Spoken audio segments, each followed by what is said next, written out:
Ó, já pensei na física do exercício aqui, tá? A cafeteria adota o copo reutilizável feito... Quais duas vantagens esse copo apresenta em comparação ao descartável? Letra A. Ter a durabilidade de uma cerâmica e ser totalmente biodegradável. Ó, o Enem, como vocês sabem melhor que eu, né? Ele usa, você tem que ter a questão do bom senso também, né? Ele não é totalmente biodegradável, ele é feito de plástico. Plástico não é um material biodegradável. 50% dele é plástico, então está errado. Letra B, ser tão durável... Também não tem a durabilidade da cerâmica. Também não, porque não, né? Na verdade ele não é uma cerâmica, né? Ele tem, assim, lembra cerâmica, mas não é. Ser tão durável quanto uma cerâmica e ter alta condutividade térmica. Vamos supor que eu até não soubesse disso aqui, porque você teria que procurar informação melhor do copo. Mas eu já sei que está errado, porque ele não tem alta condutividade. Ele tem baixa condutividade. Ele não esquenta fora. Lá dentro está quente e aqui eu estou segurando. Ó, tá? Letra C. Ser um mau condutor térmico. Está certo.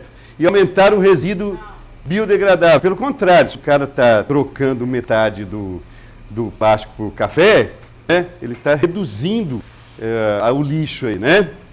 Letra D. Ter baixa condutividade térmica. Está certo. E reduzir... eu já li, né? A letra D, né? Não, a letra não é não. Ah, não? Ter baixa condutividade térmica e reduzir o resíduo não biodegradável na natureza. Tá certo. Né? As duas frases estão certas, né? Ele tem baixa condutividade e reduz, não zera, mas reduz. A Unisson fala que ele tem alta condutividade. Que não Então está errado, porque alta condutividade, faça-se a luz. Não fez. Como diria o Faustão, quem sabe faz ao vivo, e aí dá problema de ao vivo, né?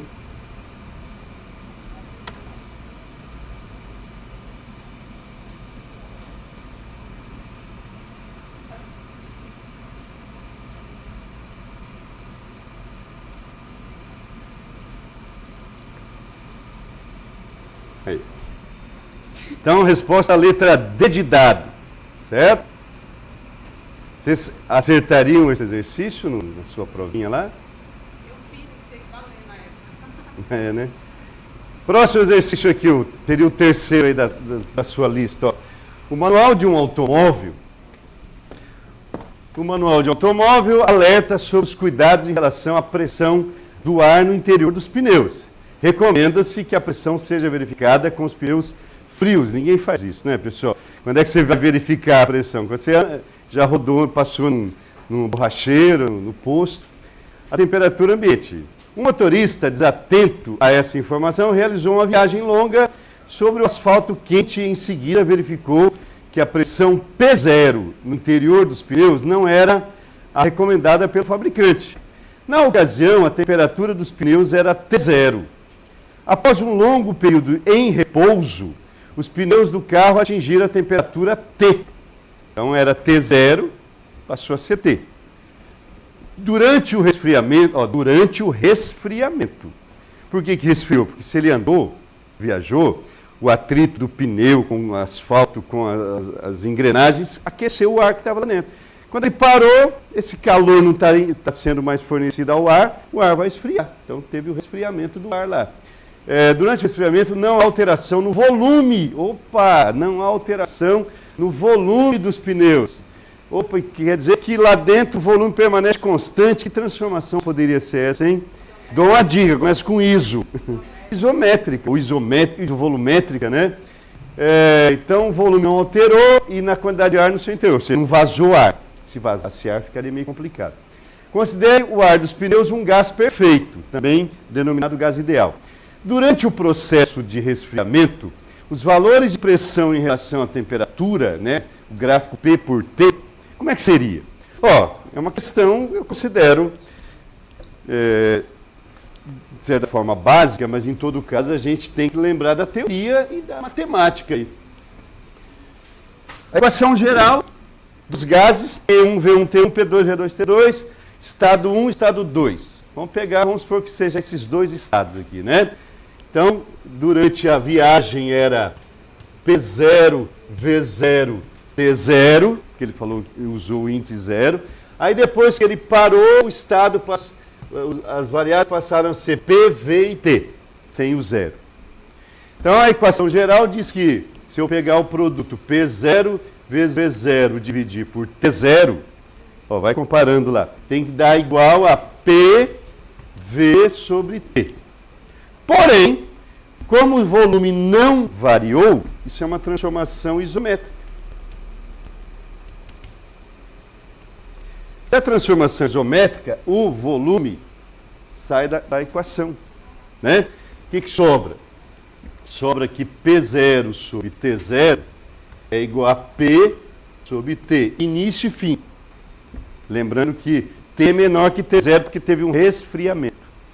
Olha, pessoal, quando você divide duas coisas e o resultado dá igual, ó, matemática. Por exemplo, se o P for 3 vezes, se aumentar 3 vezes o numerador, para continuar a dar igual o resultado, o que teria que acontecer com a temperatura? Não, tem que aumentar 3 também, porque para dar igual, se você colocar 3 no numerador, tem que ter 3 no denominador, você corta, volta ao que era antes. Como é que se chama grandezas que quando uma aumenta, a outra aumenta a mesma proporção? São grandezas diretamente proporcionais. E grandezas diretamente proporcionais, né, então quer dizer que a razão entre P e T é uma constante, dá um valor, né? Toda vez que eu dividir vai dar sempre esse número. Vamos tornar a coisa mais fácil ainda. Eu vou passar o T para o lado direito, está dividindo, passa multiplicando. Ó, essa constante, 2, 3, 10, 200, não sei quanto vai. P e T estão no numerador, elas são, essa aqui é uma equação do primeiro grau, né? Porque o expoente aqui é 1, esse aqui o expoente é 1. Como é que se representa graficamente, que é o que a gente vai ter que chegar lá, como é que se representa uma equação do primeiro grau graficamente? É uma reta crescente. Crescente porque essa constante é um valor positivo, né? Então, o gráfico seria uma coisa parecida com isso aqui. É que desliga ali, né? Então, analisando todos os gráficos, o que a gente vai ter?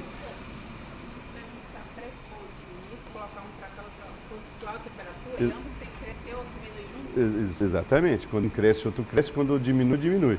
Então, pessoal, ó, a letra A está errada, né? Porque no gráfico são duas retas, uma horizontal e vertical, é uma diagonal. Então não tem nada a ver a letra A. A letra B também é uma reta horizontal. O que a gente analisa aqui? Para uma mudança de temperatura, a pressão seria constante. A pressão não é constante. A transformação é isométrica, não é isobárica. Então está errada a letra B. A letra C, ó, até daria para pensar na letra C. Ah, não está indo... Não, isso aqui é uma função inversa. Tem muita gente que poderia marcar a letra C. Função inversa que está acontecendo o contrário. Quando a temperatura diminui, a pressão está aumentando, mas elas são diretamente proporcionais. Aumenta, aumenta, diminui, diminui. Então não pode ser a letra C também. Vamos ver aqui a letra D. A letra D também não pode ser, porque é uma diagonal crescente, então a resposta é a letra E. E é mesmo, ó. Estado inicial, temperatura T0, pressão P0. Quando a temperatura diminuiu, a pressão diminuiu, uma reta, no caso, decrescente ou crescente, depende se aumenta ou diminui. Então a nossa resposta realmente é a letra E. Professor, se ela fosse isotérmica. Se fosse isotérmica, mas ela é isotérmica. Não, ela é isomérmica. Ah, desculpe, se fosse isotérmica, foi bom você ter perguntado, porque a isotérmica é a única que é diferente de todas, né?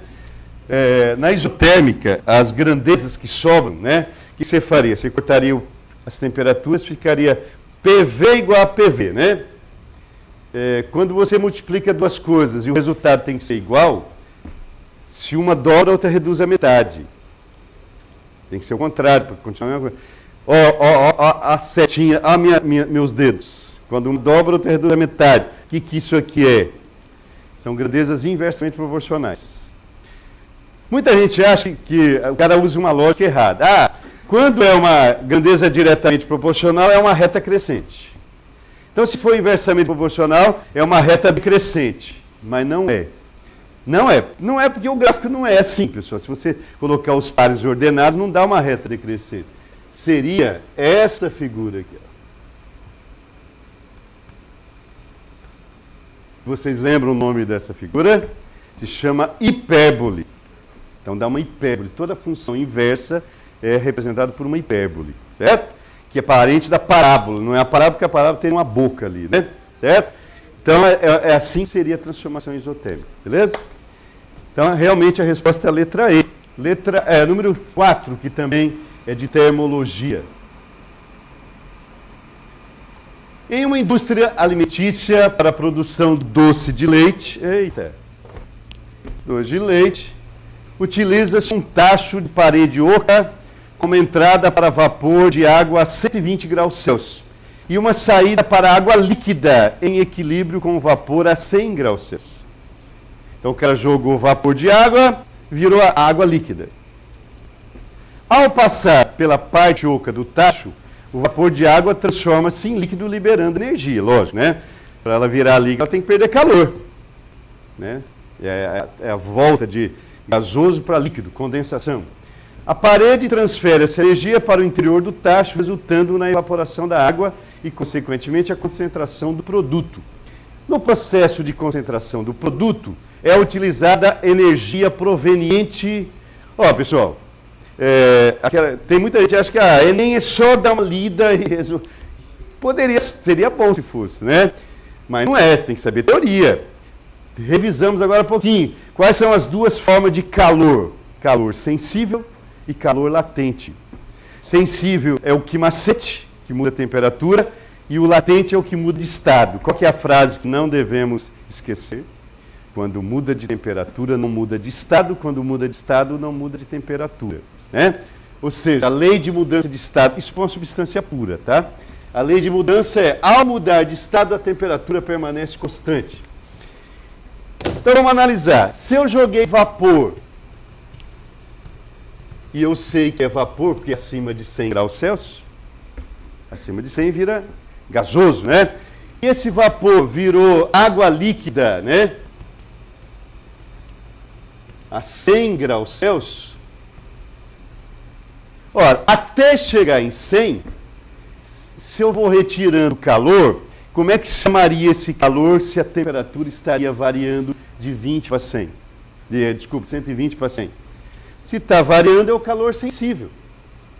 Você teria que usar essa, se for para calcular, você teria que pegar a massa, o calor específico do vapor, a variação de 120 para 100 é menos 20, daí uma quantidade negativa de calor sensível. Ora, mas ele vai, quando ele chega em 100, o que esse vapor começa a fazer? Ele começa a condensar, ou seja, a temperatura não vai variar, ele vai continuar perdendo calor, só que a temperatura permanece constante até que todo o vapor se transforme em água líquida. Nessa parte, então, nesse momento, essa quantidade de calor é o calor latente. Então, na verdade, aconteceu as duas coisas. Primeiro, ele perdeu o calor na forma de calor sensível, depois ele perdeu o calor na forma de calor latente.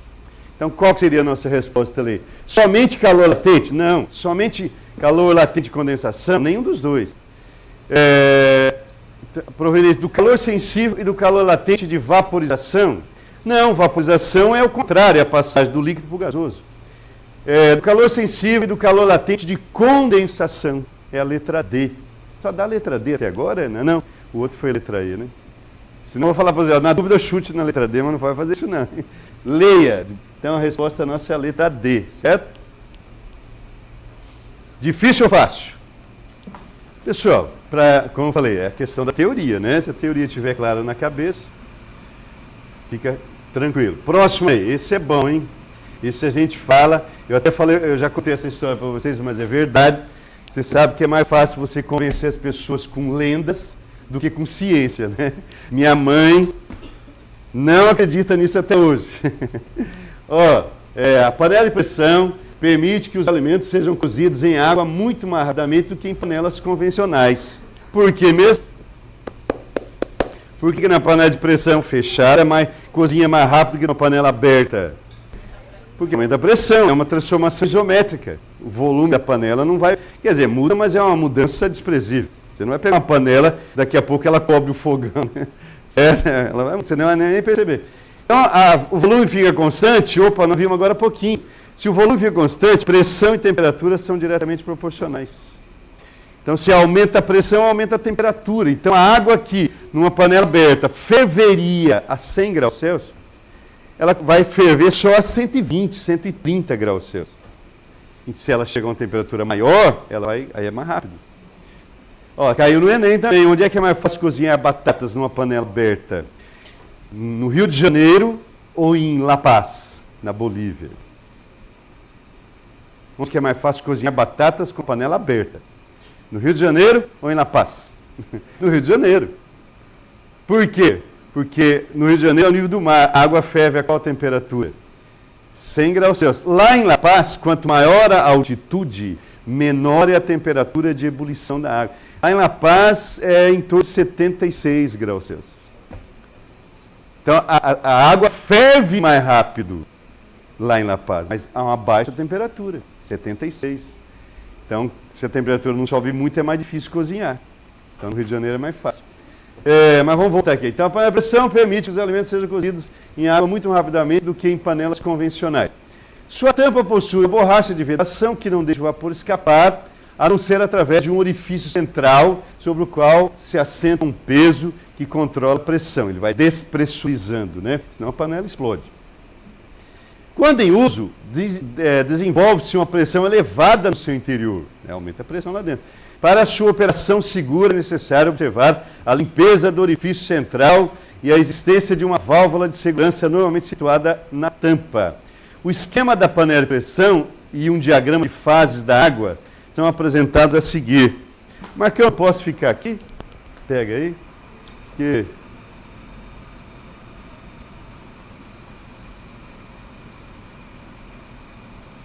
Então, pessoal, a panela de pressão, que está esquentando aqui, o vaporzão, né?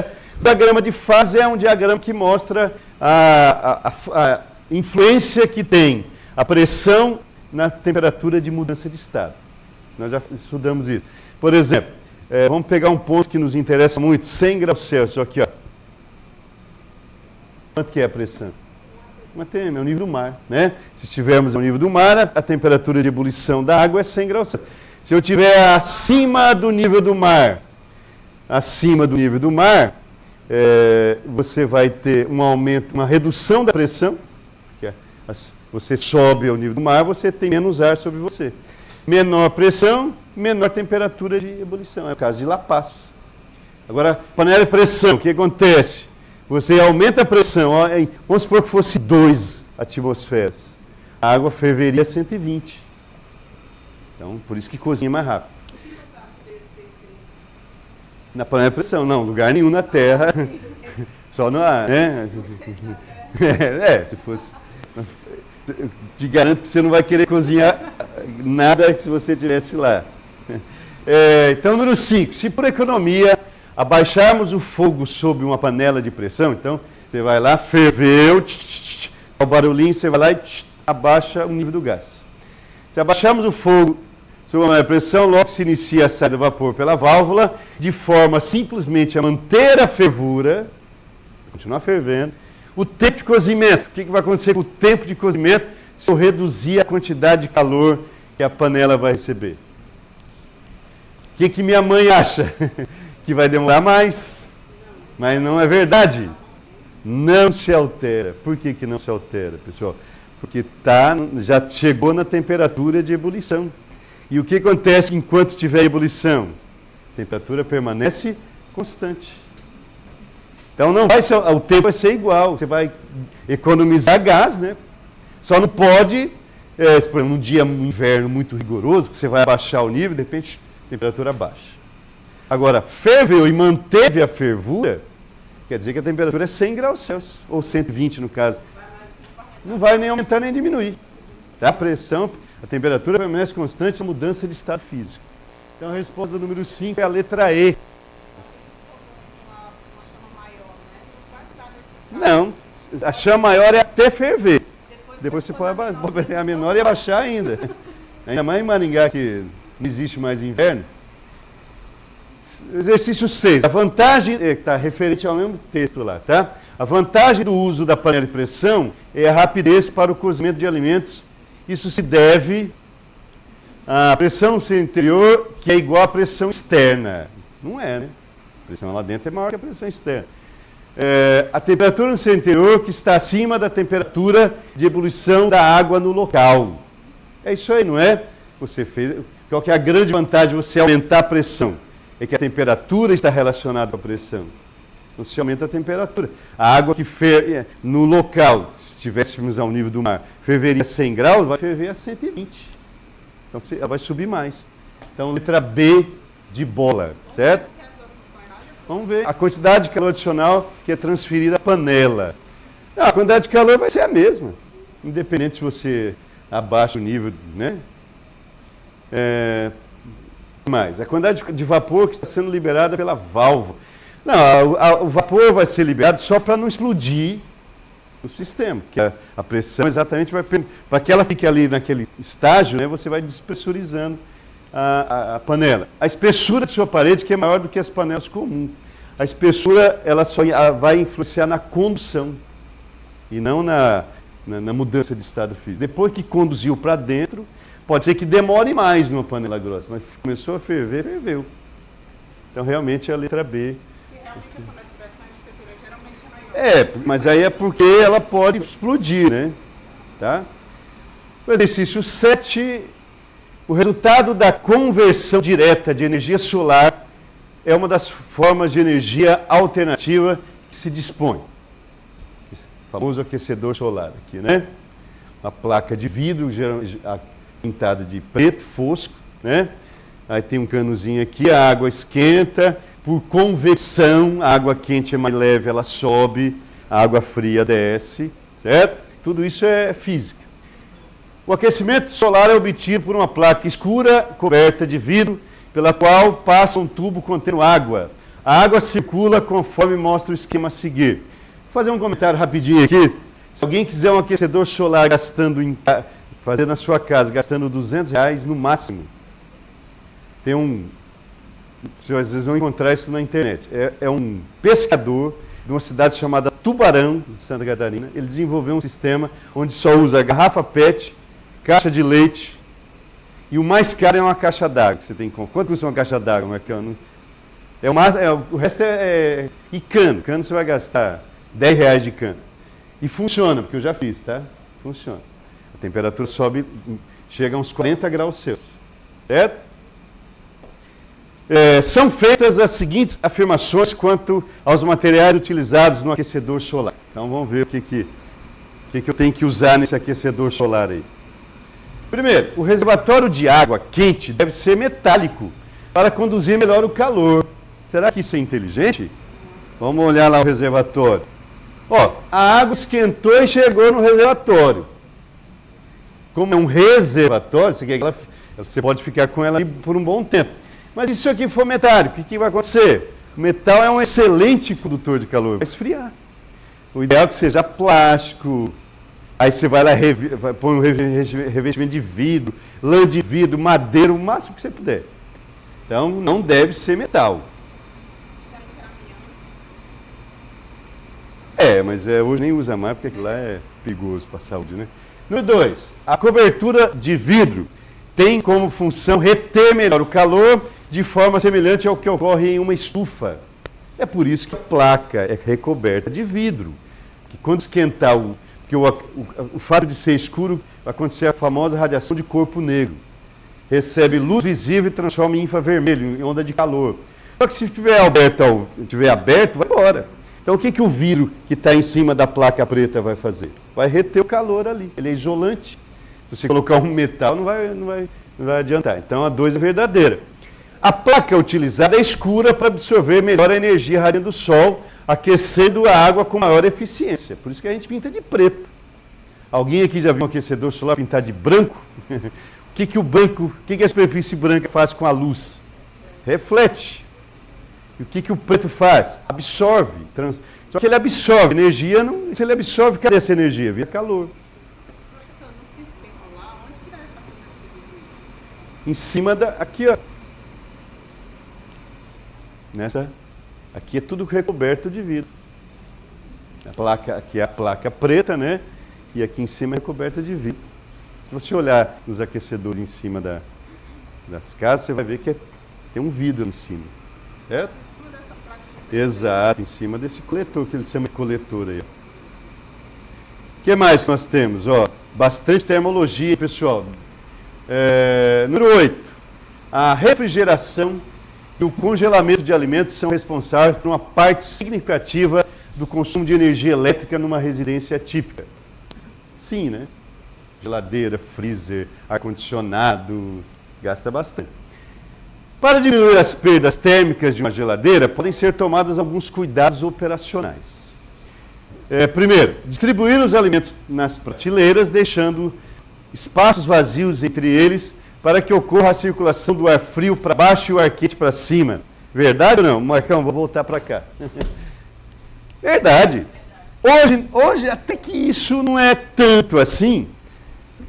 Quando eu era moleque, lá no ano de 1759, né, as prateleiras eram metálicas, eram grades.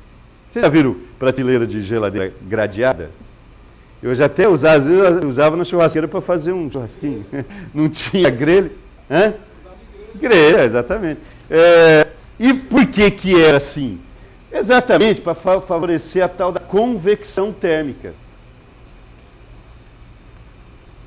Porque aqui está o congelador, que era separado. Por isso que hoje, como eu falei, a primeira ali daria até para ter uma discussão, mas ainda continua sendo interessante vocês separarem os alimentos, porque como é um fluido, ele pode fluir lateralmente, né? Então, o que acontece, pessoal? Aqui é ar frio, igual ao ar-condicionado aqui na sala. Aqui é ar quente.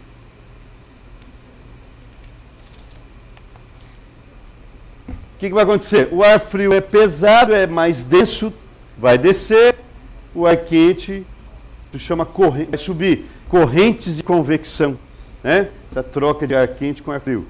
É por isso que o ar-condicionado deve ficar na parte superior da sala. Caiu no vestibular da UEL. Por que o congelador deve ficar na parte superior da geladeira? Letra A, para dificultar que as crianças roubem sorvete do congelador. E tem gente que nem lê, chuta, letra A, e, né, por questões de estética, fica mais bonito em cima. Nada disso, é para favorecer a corrente de convecção, certo? Então é verdade, ó, você vai distribuir os alimentos para ter um espaço para o ar circular, né?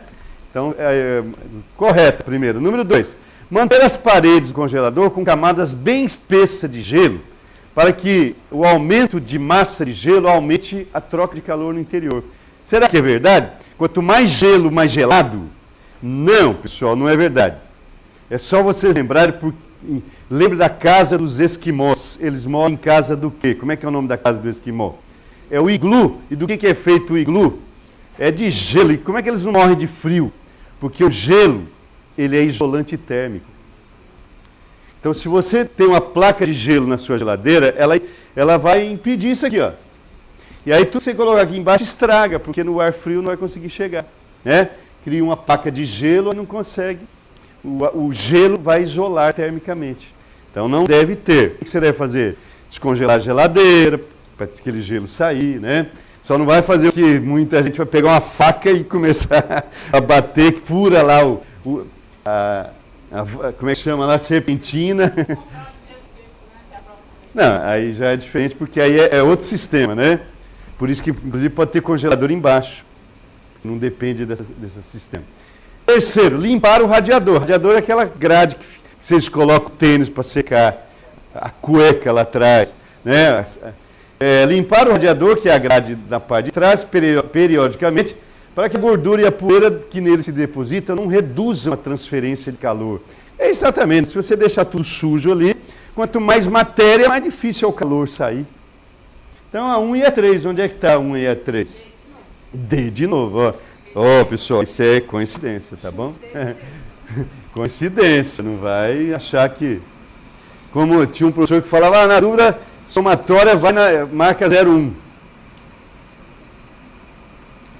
Número 9. No Brasil, o sistema de transporte depende do uso de combustíveis fósseis e de biomassa, cuja energia é convertida em movimento de veículos. Para esses combustíveis, a transformação de energia química em energia mecânica acontece. Aqui a gente entra na parte de termodinâmica dos motores. Como é que funciona o motor? A explosão, que é o caso do motor térmico, né? Por que chama explosão? Porque você vai explodir o combustível. Já falei para vocês que dá até medo quando a gente pensa nisso. Você está sentado em cima de uma explosão constante que está acontecendo. Vai que esse negócio resolve expandir, né? Certo? Então, aí nós temos Deixa eu falar um pouquinho, já que nós temos essa questão, das leis da termodinâmica, né? Quais são as energias envolvidas num sistema gasoso aí? A chamada energia interna, que é a energia relacionada com o grau de agitação das moléculas. Quem não lembra, a gente simbolizava lá na aula pela letra U. Para um gás monoatômico, ela é dada por 3 meios de nRT. Vocês estão lembrados disso? Trabalho, que é o uso da energia. E, obviamente, calor. Trabalho, vamos usar a letra W de work. E calor é o nosso Q. Qual que é a relação esses três, pessoal? Recebe, usa, o que não usa, armazena. É igual o dinheiro. Você recebeu o seu salário, pagou suas contas, o que sobrou você guarda. Então, a primeira lei da termodinâmica diz que a quantidade de calor trocada por um sistema gasoso, uma parte é usado para realizar trabalho, a outra parte é armazenado pelas moléculas. Vai ter uma variação da energia interna. Se ele ganhar energia, vai aumentar a temperatura do gás. Essa é a primeira lei. A primeira lei diz que dá para transformar calor em trabalho. É o que acontece, né, na combustão. Só que aí entra a segunda lei, que ela coloca condições para que isso aqui seja verdade. Porque transformar trabalho em calor é fácil. Vocês podem fazer agora, esfregar uma mão na outra. Trabalho de esfregar uma mão na outra, esquenta a mão. Agora, o contrário não é tão trivial assim. Tem que obedecer às condições. Quais são elas? É impossível uma máquina térmica que opera em ciclos, né, que fica fazendo isso aqui, o pistão do carro fica fazendo isso aqui, transformar todo o calor gerado em trabalho. É o chamado motor ideal, não existe. Certo? Não vai dar tempo de discutir, mas tem a ver com atrito, etc, etc. Então é impossível. E o calor passa espontaneamente da mais quente para mais fria, da fonte, que a gente chama de fonte quente para fonte fria. Então, a segunda lei, a expressão matemática, diz que o trabalho é a diferença da quantidade de calor recebida da fonte quente menos a quantidade de calor perdida para a fonte fria. Segunda lei da termodinâmica, primeira lei da termodinâmica. Precisava disso para responder a 9? Não, mas eu estou fazendo uma revisão, porque isso é muito importante, os motores que a gente utiliza aí, né? Para responder a questão, basta vocês saberem onde é que tem transformação de energia química e mecânica. Na hora que o cara dá partida. Quando ele dá partida, a velinha solta faísca, a faísquinha queima o combustível, energia química da queima do combustível vira movimento do pistão. É na combustão que acontece isso aí. É a mesmo. Não, a energia elétrica não é convertida em trabalho. A energia elétrica, a função dela, né, só gerar faísquinha. O trabalho é depois que teve a combustão. Exatamente, então é a letra A. Certo? Eu acho que é o último que a gente vai fazer, o número 10. Não pode xingar, né, Marcão? Número 10. A Terra é cercada pelo vácuo espacial. Todo mundo sabe disso. Depois da atmosfera da Terra é vácuo. E assim, ela só perde energia ao irradiá-la para o espaço.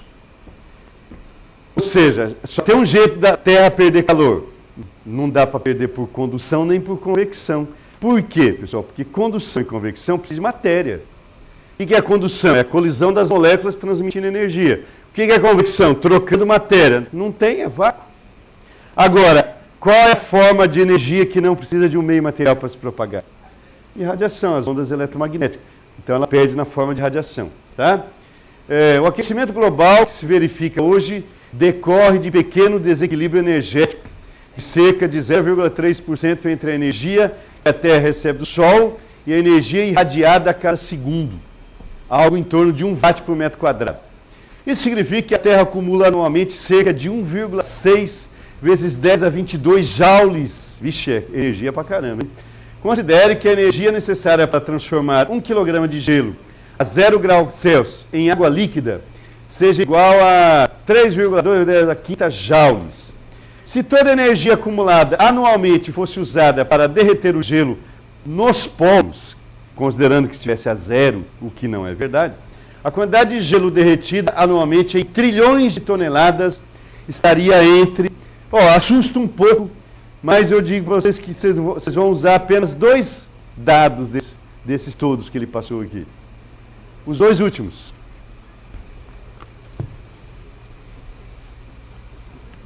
Se eu tivesse 1 quilograma de gelo, quanto de energia seria necessário para derreter esse 1 quilograma de gelo? 3,2 vezes 10 a quinta joules. Como a Terra acumula 1,6 vezes 10 a 22 joules, quantos quilogramas de gelo eu irei derreter? A aula acabou, vocês vão fazer o cálculo, vai dar algo na casa dos 5. Mas só pode ser a letra B. Porque para dar 5 teria que estar entre 40 e 60, né? Vocês vão ver que vai dar 50 vezes 10 a 15, se eu não me engano. 10 a 15 é trilhões. Façam aí. Bom Enem para todos. Que vocês se deem muito bem. Pode tirar uma foto.